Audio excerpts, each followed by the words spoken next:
সম্মানিত সুধী মণ্ডলী, উপস্থিত ব্রাদারানে মিল্লাত, ব্রাদারানে ইসলাম, পর্দার অন্তর আড়ালের সম্মানিতা মুহতারিমা মা ও বোনেরা,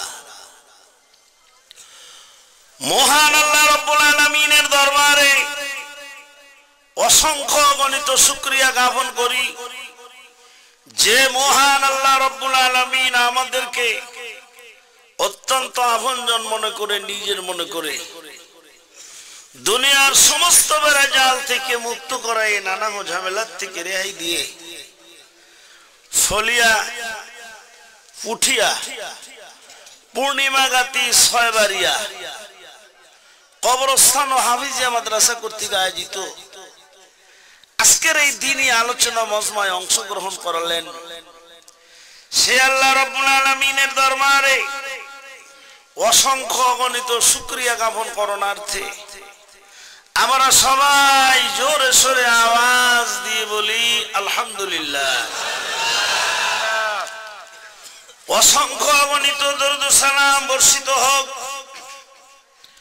বিশ্ব মানবতার মহান মুক্তির সনদ সাইয়্যিদুল মুরসালিন খাতিমুল আম্বিয়া জনাব মুহাম্মদুর রাসূলুল্লাহ সাল্লাল্লাহু আলাইহি ওয়াসাল্লামের উপর সকলে আবেগ ভরা কণ্ঠে দোয়ার মনোভাব নিয়ে বলি আল্লাহুম্মা আমিন। মানুষ মানুষের কাছে কিছু চাইলে মানুষ বেজার হয়, কথা কি ঠিক? এটা চিরাচরিত অভ্যাস।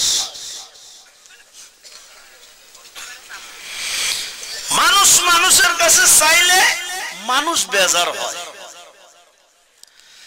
আর আল্লাহ রাব্বুল আলামিনের স্বভাব হলো, আল্লাহ রাব্বুল আলামিন বলেন, বান্দারে তোমরা আমার কাছে যত বেশি বেশি চাইবা আমি তোমাদের উপরে তত বেশি খুশি হব।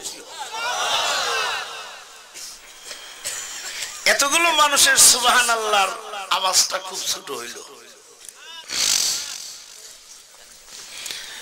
মানুষের কাছে চাইলে মানুষ বেজার হয়, আল্লাহর কাছে চাইলে আল্লাহ খুশি হয়। চাইতে হবে কার কাছে? আসলে সব কিছু দেওয়ার মালিক আমার আল্লাহ, কথা কি ঠিক? ইতিহাসের একটা কথা শোনো। আমাদের এই পাক ভারত উপমহাদেশের মধ্যে এক মুসলিম সম্রাট ছিলেন, তার নাম ছিল সম্রাট শাহজাহান। ওনার স্ত্রীর নাম বিবি মমতাজ বেগম। বিবি মমতাজ বেগমের বাপের বাড়ি গ্রামের থেকে সম্রাট শাহজাহানের শ্বশুর বাড়ি গ্রামের থেকে এক গরিব মানুষ আসছে সম্রাট শাহজাহানের কাছে কিছু সাহায্যের জন্য।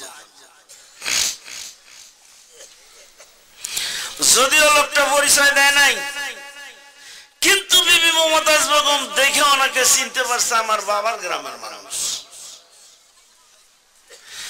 লোকটারে ডাক দিয়ে কয়, বাবাজি পরিচয় দিচ্ছেন না কেন?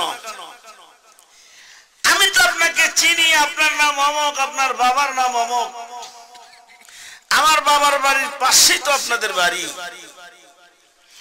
লোকটা কয়, মা পরিচয় দিচ্ছি না, লজ্জার চোটে, কারণ সম্রাট শাহজাহানের কাছে সাহায্যের জন্য আসছি। বিবি মমতাজ বেগম লোকটাকে সুন্দর করে খাওয়াইয়া ডাক দিয়ে কয়, বাবাজি ইচ্ছা করলে তো রাষ্ট্রীয় তহবিলের থেকে বহু কিছু আমি আপনাকে দিতে পারি, কিন্তু আমি তো দেব না, যেহেতু রাষ্ট্রীয় তহবিলের সম্পদ দেওয়ার এখতিয়ার আমার হাতে না। এটা হলো বাচ্চার হাতে। কত আমানতদার রাষ্ট্রপ্রধানের স্ত্রী। মুসলমানদের তো এরকমই হওয়া দরকার, কথা কি ঠিক? বন্ধুগণ, বিবি মমতাজ বেগম ডাক দিয়ে বললেন, বাবাজি যদি বাদশার কাছে কিছু নিতে চান শাহজাহান দেখেন তিনি মসজিদে নামাজ পড়তে গেছে। সম্রাট শাহজাহান মসজিদে নামাজ পড়তে গেছে। এরকম রাষ্ট্রপ্রধানই তো হওয়া দরকার। আসুন, কত ভালোবাসতেন বিবি মমতাজকে। যমুনা নদীর তীরে সম্রাট শাহজাহান 23 কোটি মার্কিন মিলিয়ন ডলার খরচ করে 20,000 কর্মচারী 22 বছর পর্যন্ত খাটায় ওনার স্ত্রী বিবি মমতাজ বেগমের কবরের উপরে স্মৃতিসৌধ বানাইছেন, তার নাম আগ্রার তাজমহল।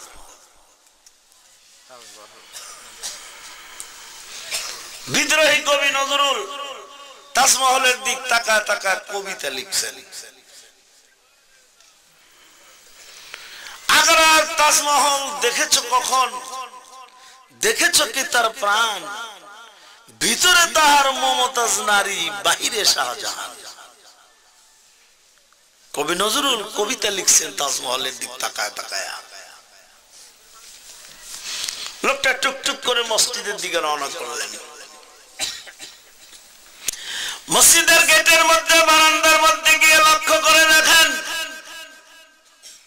সম্রাট শাহজাহান মসজিদের এক কোণার মধ্যে বসে বসে ঝরঝর করে চোখ দিয়ে পানি ছেড়ে কাঁদতেছেন আর আল্লাহর কাছে দোয়া করতেছেন। আল্লাহ, আমার রাষ্ট্রের মধ্যে এই সমস্যা দূর করে দাও, সেই সমস্যা দূর করে দাও।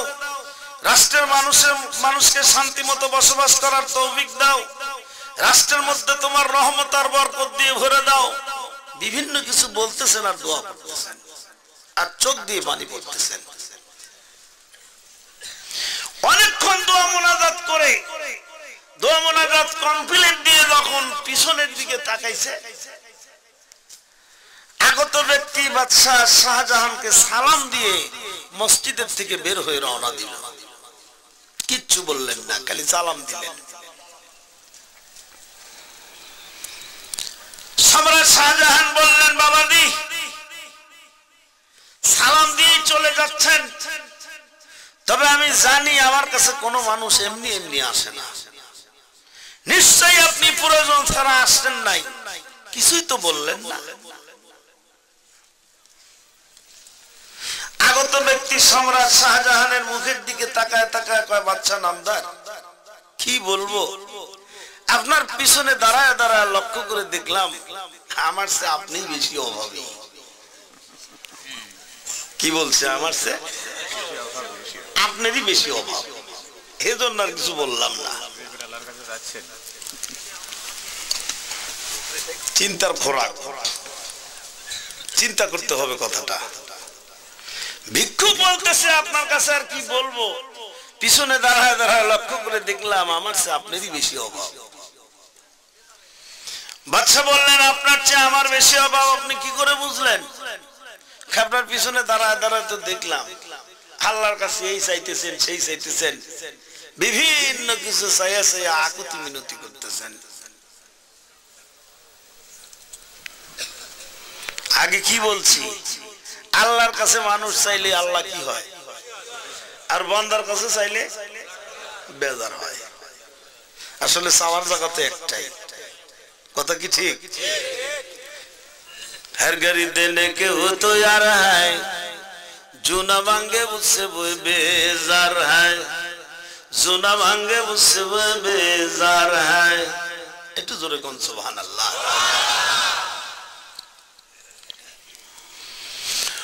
লোকটা ডাক দিয়ে বললেন, ও বাচ্চা নামদার, আমি আপনার পিছনে পিছনে দাঁড়ায় দাঁড়ায় লক্ষ্য করে দেখলাম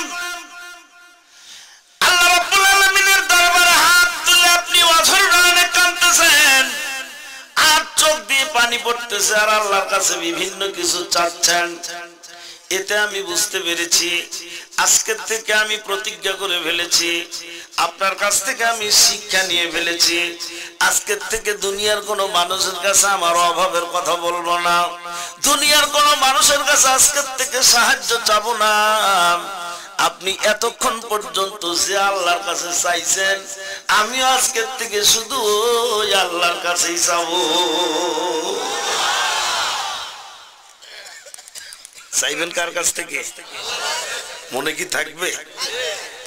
সন্তান দরকার, কার কাছে চাইতে হবে? না খাজা বাবার কাছে? আরে কোরআন শরীফে জাকারিয়া আলাইহিস সালাম আল্লাহর কাছে সন্তান চাইছে, আল্লাহ কোরআন শরীফে উল্লেখ করছেন, খেয়াল করুন। হুনালিকা দা জাকারিয়া রাব্বাহু ক্বালা রাব্বি হাবলি মিন লাদুনকা যুররিয়াতান তাইয়্যিবাহ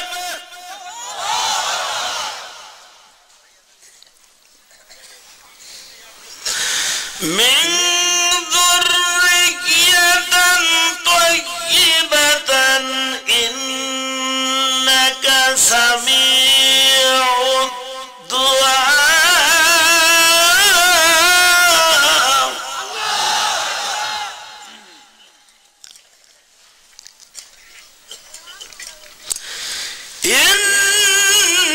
ইন্নাকা সামিউদ দুআ।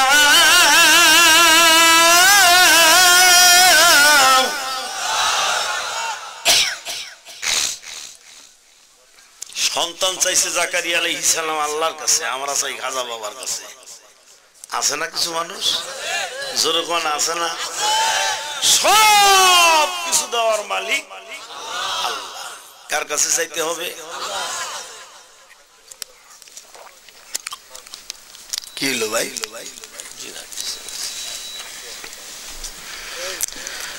বিপদ আপদ বালা মুসিবতের মধ্যে পড়লে সাহায্য কার কাছে চাইতে হবে? ওয়াকাল রাসূলুল্লাহ সাল্লাল্লাহু আলাইহি ওয়াসাল্লাম ইযা সাআলতা ফাসআলিল্লাহ ওয়া ইযা ইসতাআনতা ফাসতাইন বিল্লাহ। নবী আমার বলেন, যদি কোনো কিছু চাওয়ার দরকার হয় একমাত্র আল্লাহর কাছে চাইও। সাহায্যের যদি দরকার হয় তাও তোমরা একমাত্র আল্লাহর কাছেই চাইও। কার কাছে? বিপদে পড়ছি, সাহায্য কে করবে? কার কাছে চাইতে হবে? নবী শিক্ষা দিচ্ছেন, এটা আমাদের নবী শিক্ষা দিচ্ছেন। ও বন্ধুগণ, ভালো করে বোঝার চেষ্টা করুন। বিপদ আপদ বালা মুসিবতের মধ্যে পড়ছেন, চেয়ারম্যানের কাছে যান, মেম্বারের কাছে যান, এমপির কাছে যান, মিনিস্টারের কাছে যান, যে কোনো ব্যক্তির কাছে আপনি যান, আফসোস নাই, নিষেধ করা যাবে না, নিষেধ করবো না। ও আমার বন্ধুগণ, রোগ ব্যাধি হয়েছে, ডাক্তারের কাছে যেতে হবে অবশ্যই, যাইতে আমি নিষেধ করি না, যাইতেই হবে। কিন্তু আমার কথাটা মনে রাখবেন বাবা, বিপদে পড়ছেন যেখানেই যান না কেন, যাওয়ার আগে ওযু গোসল পাক পবিত্র অবস্থায় জানামাজের মধ্যে দাঁড়ায় দাঁড়ায় 2 রাকাত সালাতুল হাজত নামাজ পড়ে টপ টপ করে 2 ফোঁটা চোখ দিয়ে পানি ছেড়ে আল্লাহর সাথে একটু যোগাযোগ দেন। কি কথা কি ঠিক? একটু হেড অফিসে যোগাযোগ দিয়ে যান, সব অফিস খুলে যাবে আপনার জন্য। বিশ্বাস হয়? জোরকন হয়? একটু পরীক্ষা করে দেখেন না কেন, একদিন একটু পরীক্ষা করেন একদিন। সারা জীবন খালি ওয়াজ করলাম আর শুনলেন, একটু পরীক্ষা করেন একদিন। ও মুসলমান ভাইরা, একটা দৃষ্টান্ত শোনেন। হযরত ইউসুফ আলাইহিস সালামের ভাইরা জুলুম অত্যাচার নির্যাতন করে ইউসুফকে কুয়ার মধ্যে ভালা দিচ্ছে, হাত পাও বাঁধে। আরে হাত বাঁধার মারে, পা বাঁধার মারে, কুয়ার মধ্যে ফেলে দিতে দে। একজন ডাক দিয়ে কয়, মেপে দেখ কয় হাত কুয়াটা? কয় 60-70 হাতের কম না। কয় 60-70 হাত রশি খরচ করে কুয়ার মধ্যে ফেলে দেব। ও আমার বন্ধুগণ, হাত পা বাঁধা মানুষকে কুয়ার মধ্যে ফেলে দিচ্ছে। একজন ডাক দিয়ে কয়, এত রশি খরচ করার দরকার নেই, কাইটা দেব ইরা মরক। যখন রশিটা কাইটা দিতেছে, হযরত ইউসুফ আলাইহিস সালাম টপ টপ করে চোখ দিয়ে পানি ছেড়ে কান্দে আর ডাক দিয়ে বলেন, আল্লাহ ইয়া রাব্বুল আলামিন, মাওলানা, এই কঠিন দুর্যোগময় মুহূর্তে চিৎকার দিয়ে যদি মাকে ডাকি, মা আমার ডাক শুনবেন না। বাবাকে যদি ডাকি, বাবা আমার ডাক শুনবেন না। রব্বুল আলামিন, এই কঠিন দুর্যোগময় মুহূর্তে যিনি আমার ডাক শুনবেন তিনি হলেন তুমি আমার আল্লাহ। কে? কথা কি ঠিক? বয়স ইউসুফের 13 বছর মাত্র। আল্লাহ, তুমি তো দেখতেছো কিভাবে হাত পা বেঁধে আমাকে কুয়ার মধ্যে ভালা দিচ্ছে। এই কঠিন দুর্যোগময় মুহূর্তে তুমি যদি আমারে না বাঁচাও, পৃথিবীর কোন শক্তি কিন্তু তোমার ইউসুফকে বাঁচাইতে পারবে না। ও আমার বন্ধুগণ, আল্লাহ রাব্বুল আলামিন জিবরাইলকে ডাক দিয়ে বললেন, জিবরাইল, আমার ইউসুফ কিন্তু কাদার মধ্যে গাইয়া যাবে, মইরা যাবে, তুমি যা ধইরো। ভাইরা কিন্তু রশি কাইটে দিতেছে, হাত পা বাঁধা মানুষ আমার ইউসুফ, যাও তাড়াতাড়ি যাও। জিবরাইল সিদরাতুল মুনতাহা থেকে উড়াল দিছে, জর্দানের কুয়ার মধ্যে দাঁড়ায় রইছে। হযরত ইউসুফ আলাইহিস সালাম জিবরাইলের হাতের তালুর মধ্যে হইল। সাহায্য কার কাছে চাইছে ভাই? আল্লাহ করছেন না করেন নাই? তো মুখের কথা না, সরাসরি কোরআন থেকে শুনাইলাম আমি। এই কথাটা কোরআন শরীফে আসছে, আছে না নাই? আলেম ওলামা আছে না নাই কোরআনে এই কথাটা? তো বিপদে বললে সাহায্য কার কাছে যাব? একটা দৃষ্টান্তই দেব সূরা ইউসুফ থেকে, ইউসুফের জীবনী থেকে। সূরা ইউসুফের তাফসীর করব না, কারণ সূরা ইউসুফের তাফসীর করলে 2-3 দিন সময় লাগে।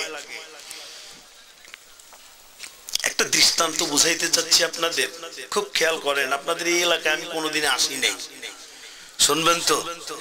কথা বলেন, শুনবেন তো? সম্পূর্ণ নতুন আমি আপনাদের এলাকায়, অথচ ওয়াজের বয়স 32 বছর আমার। বন্ধুরা আমার, এই এলাকায় আসা হয় নাই, যে কোনো কারণবশত আল্লাহ রিজিক রাখে নাই, আসতে পারি নাই। আল্লাহ আজকে রিজিক রাখছে তাই আসছে। ঠিক কথা বলেন, ঠিক? খেয়াল করেন, আমার আলোচনার মধ্যে পাবেন ইতিহাস, আমার আলোচনার মধ্যে পাবেন রাজনীতি, আমার আলোচনার মধ্যে পাবেন বিজ্ঞান, আমার আলোচনার মধ্যে পাবেন ভূগোল, আমার আলোচনার মধ্যে পাবেন দর্শন। কারণ কোরআন শরীফ এই কতগুলো জিনিস নিয়ে কোরআন, এমন কিছু নাই যা কোরআনে নাই। কথা কি ঠিক? মুসলমান হিসেবে কোরআন থেকেই তো জানতে হবে। কি ভাইয়া? সম্মানিত চেয়ারম্যান সাহেব, কি আসুন আমার দিকে তাকান, খুব খেয়াল করেন। ইউসুফকে আল্লাহ কুয়ার থেকে উঠায় নিয়ে গেলেন মিশরের প্রধানমন্ত্রীর বাড়ি। ওনার স্ত্রী বিবি জুলাইখা 10 বছর থাকলেন প্রধানমন্ত্রীর বাড়ি। তাফসীর শুনতে হবে। তাফসীরটা হলো, আল্লাহ রাব্বুল আলামিন ইউসুফকে অন্য কোনো বাড়িতে নিলেন না, কোনো সাধারণ মানুষের বাড়িতে তুললেন না, প্রধানমন্ত্রীর বাড়িতে কি জন্য তুললেন? এর উত্তর হলো, মুফাসসির ইকরামরা লিখছেন, এজন্য আল্লাহ ইউসুফকে প্রধানমন্ত্রীর বাড়িতে উঠাইছেন যেহেতু ইউসুফ আলাইহিস সালাম মিশরের প্রধানমন্ত্রী হবেন। কেমনে প্রধানমন্ত্রী রাষ্ট্র চালায়, কেমনে সংসদে যায়, কেমনে আইন প্রণয়ন করে, কেমনে বিল পাস করেন, এগুলো জানার জন্য, এগুলো প্র্যাকটিক্যাল শিক্ষা দেওয়ার জন্য আল্লাহ ইউসুফকে মিশরের প্রধানমন্ত্রী বাড়িতে নিয়ে গেছেন। কোরআন থেকে বলছি। কোথা থেকে? কোরআন থেকে। কোথা থেকে? কোরআন থেকে। না থাকলে জিহ্বা কেটে দেব, আপনারা দিবা, আপনার হাতে কেসি, আমার জিহ্বা। কোত্থেকে বলছি? কোরআন। আমি একটা কথা জিজ্ঞেস করি, জবাব দেন। ইউসুফ দোষী ছিল না জুলাইখা দোষী ছিল? জোরে বলতে হবে। ইউসুফ কি দোষী না নির্দোষী? মিথ্যা ষড়যন্ত্রের জালে পড়ে ইউসুফ নির্দোষী মানুষ, ছেলে চলে গেলেন। কোথা থেকে বলছি? সরাসরি কোরআন। নির্দোষী মানুষ জেলে গেলেন, এই কথার দ্বারা বোঝা যায় অনেক সময় নির্দোষী মানুষও জেলে কথা পায় না। ওনারা রাজনীতি করে জিজ্ঞেস করে নির্দোষী মানুষ অনেক জেলে যায় না, কথা বলা যায় না, কারণ নবী ইউসুফ আলাইহিস সালামই তো গেছেন। এ তো অস্বাভাবিক কিছু না। আমার দিকে তাকান, খুব খেয়াল করেন।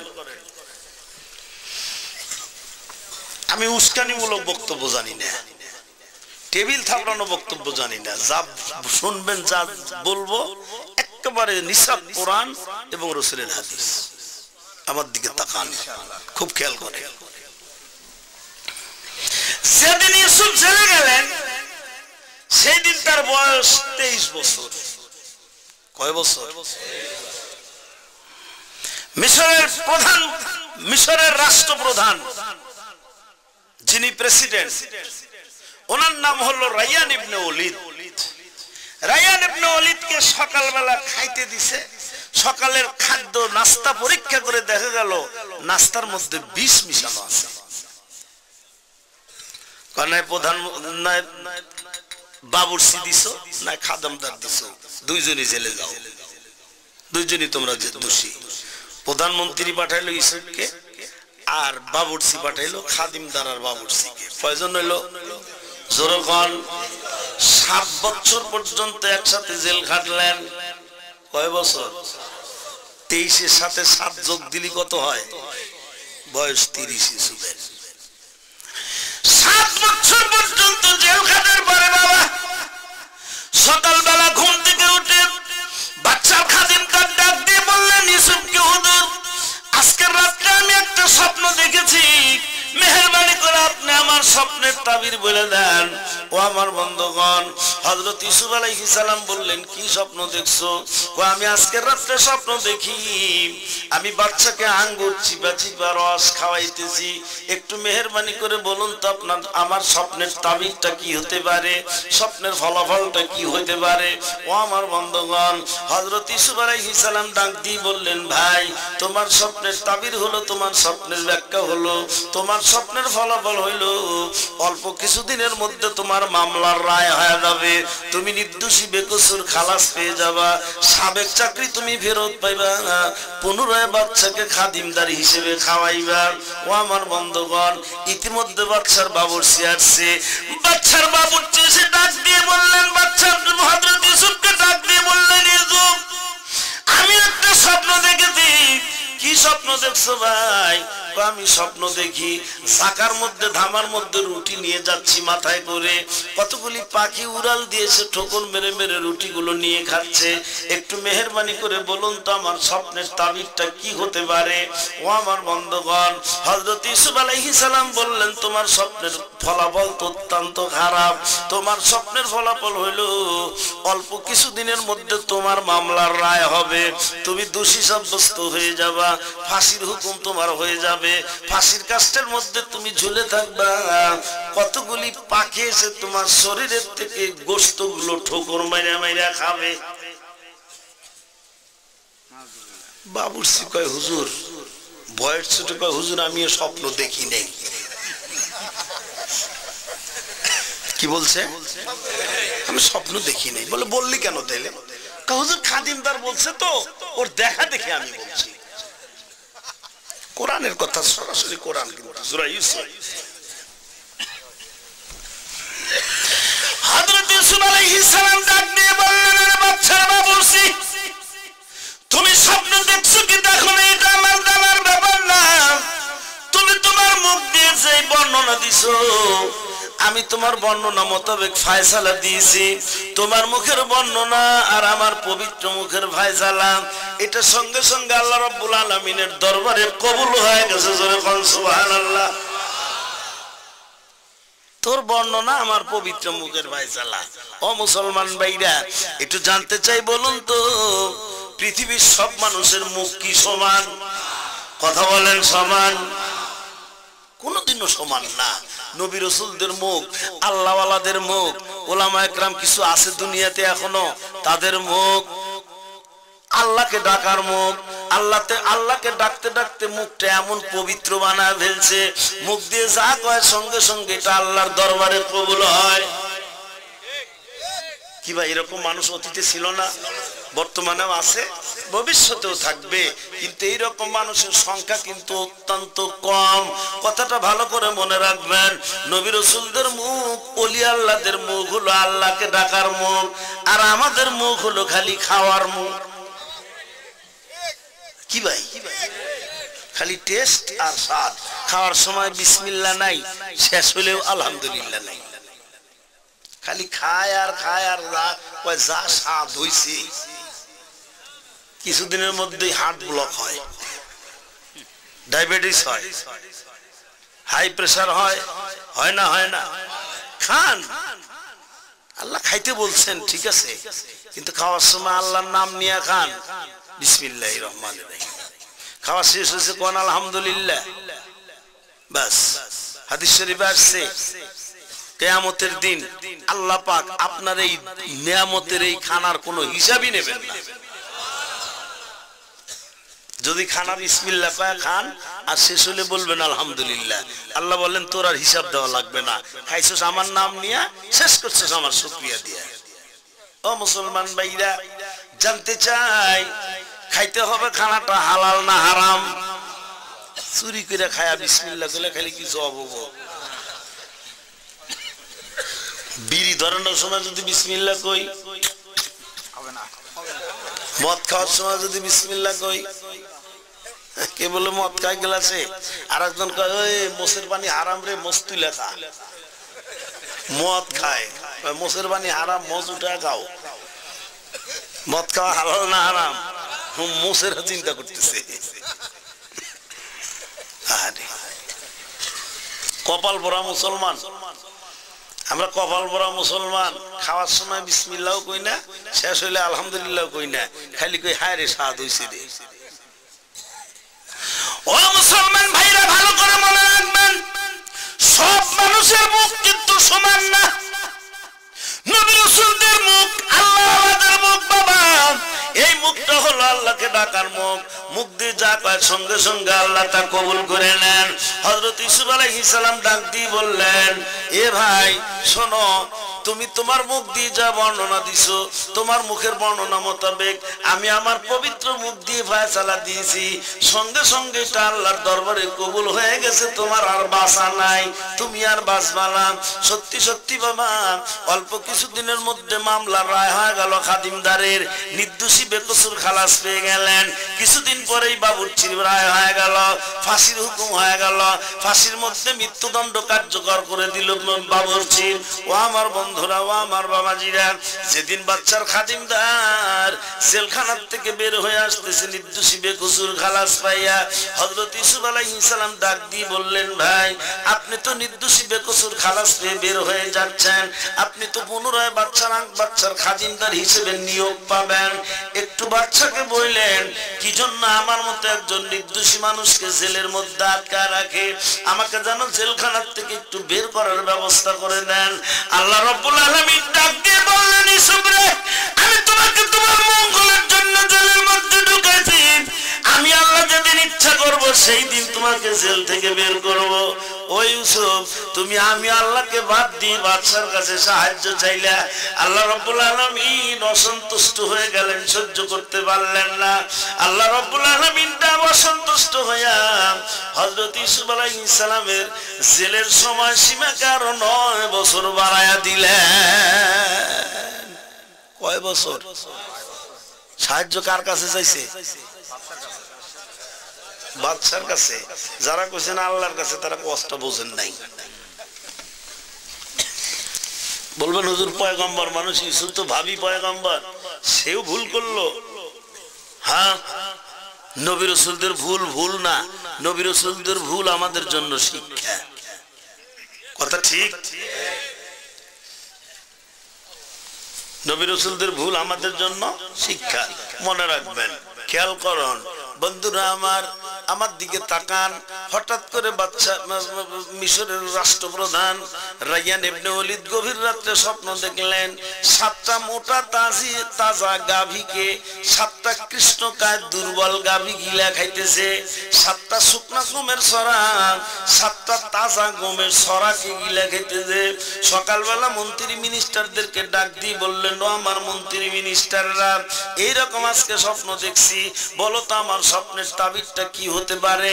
মন্ত্রী মিনিস্টাররা বললেন, কালু আসগাসু আলাম।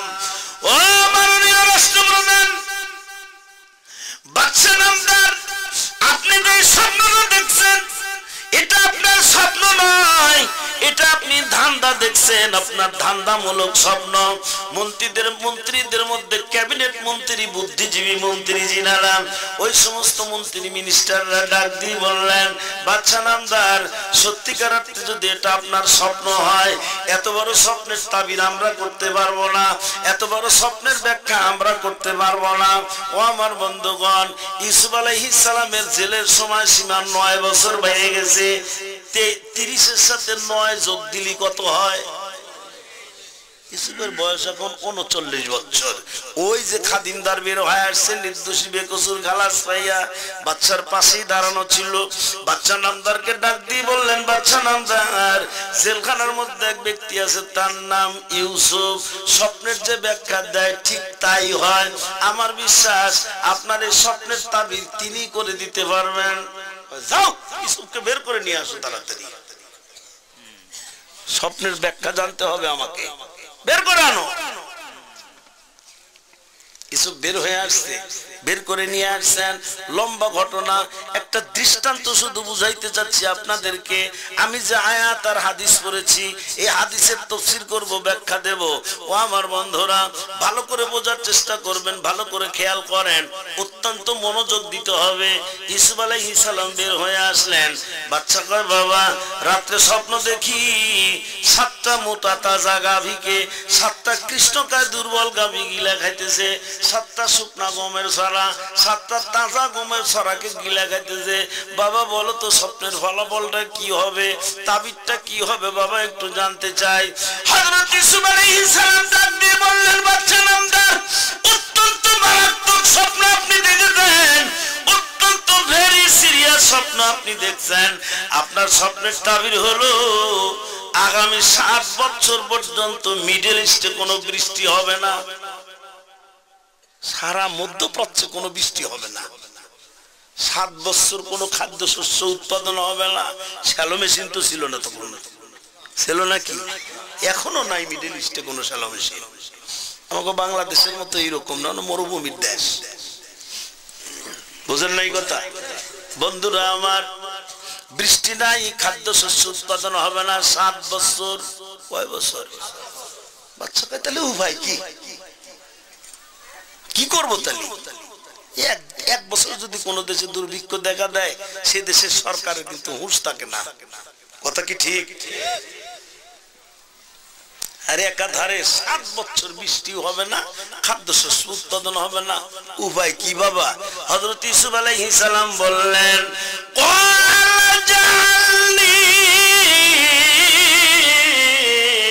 খাযাইনিল আরদ, ও বাদশা নামদার, রাষ্ট্রীয় ক্ষমতাটা আমাকে দেন। কে চাইছে? কি চাইছে? কে চাইছে? রাষ্ট্রীয় ক্ষমতাটা আমাকে দেন। কন্যা সুবহানাল্লাহ, আর একটু জোরে কোন সুবহানাল্লাহ। বয়স কত? বয়স কত? 1 বছরের মধ্যেই তিনি পয়গম্বর হবেন। কন্যা সুবহানাল্লাহ। একদিক দিয়ে মিশরের ভাবি পয়গম্বর, অপর দিক দিয়ে তিনি মিশরের প্রধানমন্ত্রী হতে যাচ্ছেন। কোন মারহাবা, আর একটু জোরে কোন মারহাবা। ও মুসলমান ভাইরা, যেহেতু আমার নবী বলেন, ওয়াকালা রাসূলুল্লাহ সাল্লাল্লাহু আলাইহি ওয়াসাল্লাম, আদ-দীনু ওয়াল মুলকু তাওয়ামান, রাষ্ট্র এবং ধর্ম দুটি হলো যমজ সন্তান। ইসলামী রায়ের মধ্যে আছে, যে ব্যক্তি মুসলিম রাষ্ট্রের রাষ্ট্রপ্রধান হবেন, যেই ব্যক্তি মুসলিম রাষ্ট্রের রাষ্ট্রপ্রধান হবে বাবা, মনে রাখবেন ওই ব্যক্তির ওই রাষ্ট্রের রাজধানীর বড় মসজিদের ইমাম হতে হবে। এটা হলো ইসলামী ল। মুসলমান ইতিহাস কি, মুসলমানের কোরআন হাদিস কয় কি, আর মুসলমান করে কি। যে ব্যক্তি ওয়ার্ডের মেম্বার হবে ওই ওয়ার্ডের সবচেয়ে বড় মসজিদের ইমাম হওয়ার যোগ্যতা রাখতে হবে সেই মেম্বারকে। এটা হলো ইসলামী ল। চেয়ারম্যান যিনি হবেন ওই ইউনিয়নের সবচেয়ে বড় মসজিদের ইমামতি করার মতো যোগ্যতা তার মধ্যে থাকতে হবে। এটা হলো ইসলামী ল। হাসির খোরাক না, চিন্তার খোরাক দিয়েছি। ভালো করে চিন্তা করুন, বোঝার চেষ্টা করুন। ও আমার ভাইদানেরা, ও আমার বাবাজিরা, আদ-দীনু ওয়াল মুলকু তাওয়ামান, রাষ্ট্র এবং ধর্ম দুটি হলো যমজ সন্তান। ইসলামী লয় আছে যে ব্যক্তি মুসলিম রাষ্ট্রের রাষ্ট্রপ্রধান হবেন ওই ব্যক্তির ওই রাষ্ট্রের রাজধানীর বড় মসজিদের ইমাম হতে হবে। আমাদের দেশে পারবে কি? কথা কয় না। বর্তমান যারা ক্ষমতা আছে তাদের বাইতুল মুকাররমে দেওয়া যাবে? আগে যারা ছিল,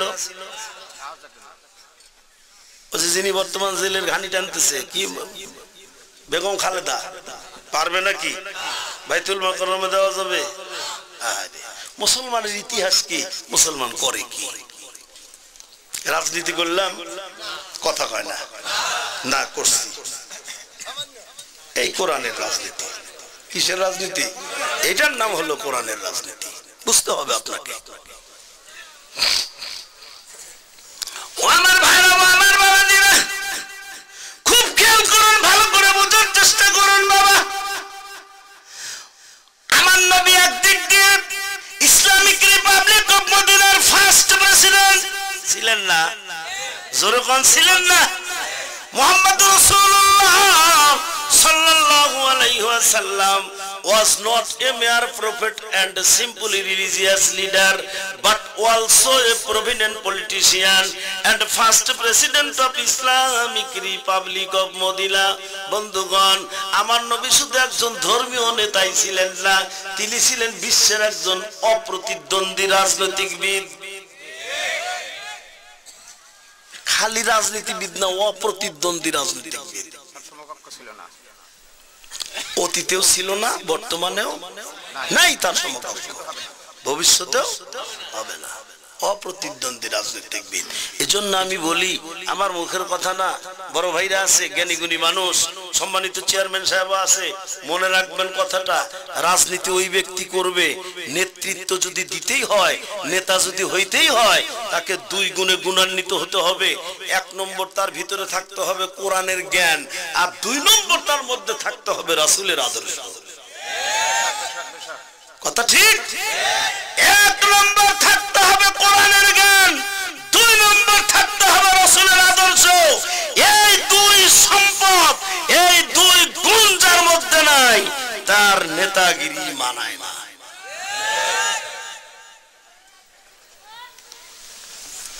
একটু যদি কোরআনের কথা বাইরে বাইরে কয়ে থাকি, হাদিসের বাইরে হয়ে থাকে কথা, আপনাদের স্যান্ডেল আমার মাথা।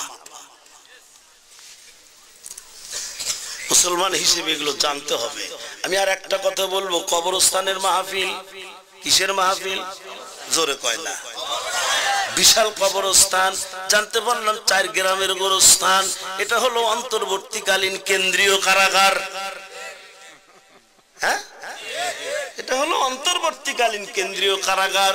ও মুসলমান ভাইরা, আমাদের এখানে জ্ঞানী গুণী লোকজন আছে, ওলামা একরাম আছে, শিক্ষিত মানুষ আছে, সম্মানিত চেয়ারম্যান সাহেব সহ আরো অনেকেই আছে। বন্ধুগণ, মানুষ যখন দুনিয়ার থেকে বিদায় নিয়ে চলে যায়, আমি আপনি যখন দুনিয়ার থেকে বিদায় নিয়ে চলে যাব, মানুষকে যখন কবরের মধ্যে রাখা হবে বাবা, মানুষকে কবরের মধ্যে রাখার পরে বুকের মধ্যে হাত দিয়ে কিন্তু একটা দোয়া পড়ে। দোয়াটা আমি বলে দিচ্ছি, দোয়াটা পড়ে যে এই দোয়াটা, সেই দোয়াটা হলো বিসমিল্লাহি ওয়া আলা মিল্লাতি রাসূলিল্লাহ। পড়ে না? সুরকান পড়ে না? আমাদের মাননীয় সাবেক মৎস্য প্রাণী সম্পদ মন্ত্রী জনাব আব্দুল লতিফ বিশ্বাস সাহেব আমার খুব নিকটস্থ আত্মীয় হয়, তার মানে ওনার ছোট বোনের বিয়ে হয়েছে যার সাথে, তার ছোট ভাইয়ের ভাই বিয়ে হয়েছে আমার বোনের সাথে, খুব কাছের আত্মীয়। মানে দুই ভাই আমার ছোট বোনকে বিয়ে করছে এক ভাই, আর আরেক ভাই বিয়ে করছে হলো ওই মাননীয় সাবেক মন্ত্রীর বোনকে। আমার তাওই সাহেব মারা গেছে গত 3 বছর আগে, জানাজায় গেছি, মাননীয় মন্ত্রী মহোদয় আসছেন, আসার পরে আমাকে বলল মৌলানা সাহেব কিছু কথা বলেন। বললাম কি বলবো, অল্প কিছুক্ষণের মধ্যে আমার তাওই সাহেবকে কবরে রাখা হবে, কবরের মধ্যে রেখে বুকে হাত দিয়ে বলবে বিসমিল্লাহি ওয়া আলা মিল্লাতি রাসূলিল্লাহ, আল্লাহর নামে রাসূলের দলের দলভুক্ত করে দিলাম, এই দোয়ার অর্থ। তো আমি বললাম যদি দুনিয়ায় মানুষ আমি আর আপনি রাসূলের দলের দলভুক্ত হব দুনিয়াতে না আখিরাতে, মরার আগে না পরে, এই কথাটা বলছি ওখানে। বলার পরে আমাদের সম্মানিত সাবেক মন্ত্রী আব্দুল লতিফ বিশ্বাস সাহেব উনি আমার পরেই বক্তব্য দিলেন। বক্তব্যের সময় বললেন যে আমার ছোট ভাই মাওলানা হযরত আলী ধলেশ্বরী সাহেব আজকে যে কথাটা বললেন, এই কথাটা ইতিপূর্বে এইভাবে কোনোদিন শুনি নাই। এর অর্থ যে এই দোয়ার অর্থ যে এইটা বিসমিল্লাহি ওয়া আলা মিল্লাতি রাসূলিল্লাহ, তোমাকে আল্লাহর নামে রাসূলের দলের দলভুক্ত করে দিলাম, এই কথাটা ইতিপূর্বে এইরকম ভাবে শুনি নাই, আমি বুঝি নাই। সম্মানিত সুধী খুব খেয়াল করেন, ভালো করে বোঝার চেষ্টা করেন। আমি জানতে চাই আমি আপনি যখন মারা যাব রাসূলের দলের দলভুক্ত হব